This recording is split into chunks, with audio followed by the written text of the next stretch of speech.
অজয় ৰায় ডাঙৰীয়াৰ ঘৰলৈ আহিছিলোঁ আৰু তেখেতৰ লগত বিভিন্ন কথা আলোচনা কৰিলোঁ।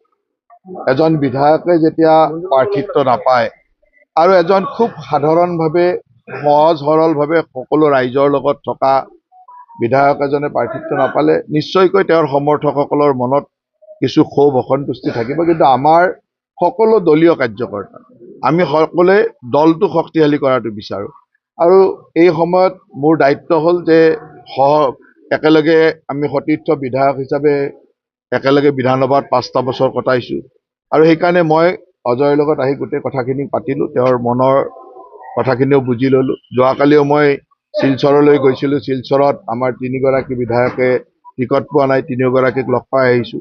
আজিও লগ পাইছোঁ, মুখ্যমন্ত্ৰী ডাঙৰীয়াই তেখেতৰ লগত কথা পাতিছে, ময়ো কথা পাতিছোঁ, আমাৰ কেন্দ্ৰীয় মন্ত্ৰী ডাঙৰীয়াও আহিছে, তেখেতেও কথা পাতিছে আৰু আমি সকলোৱে এটা সৌহাৰ্দ্যপূৰ্ণ আলোচনাৰ মাজেৰে এটা কথা স্পষ্ট যে আমি কেতিয়াও দলৰ বিপক্ষে কোনো কাম নকৰোঁ, দলৰ লগত থাকি কাম কৰি কিছু ক্ষোভ অসন্তুষ্টি যি আছিল আমি শুনিলোঁ, তাৰ মষিমূৰ কৰা এটা ব্যৱস্থাও আমি চিন্তা কৰিলোঁ যে কেনেকৈ এই ক্ষোভ অসন্তুষ্টিখিনি মষিমূৰ কৰিব পাৰি।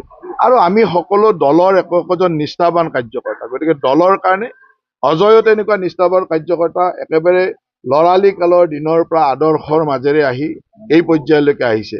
দলে তেওঁক ৰাজ্যিক সম্পাদকৰ দৰে দায়িত্ব দিছিল, বিধায়ক বনাইছে, অন্যান্য বিভিন্ন সময়ত বিভিন্ন আনকি বাহিৰৰ ৰাজ্যতো কাম কৰাৰ দায়িত্ব দিছে। গতিকে দলৰ নেতৃত্ব আৰু চৰকাৰৰ মাননীয় মুখ্যমন্ত্ৰী ডাঙৰীয়াই তেখেতৰ সকলো কথা চিন্তা কৰি সুন্দৰভাৱে আগবঢ়াই নিব আৰু তেখেতেও এই কথাটোত সহমত প্ৰকাশ কৰিছে যে আমি একেলগে দলটোক বিজয়ী কৰিবৰ কাৰণে যি কৰিব লাগে তাৰ কাৰণে কাম কৰিম।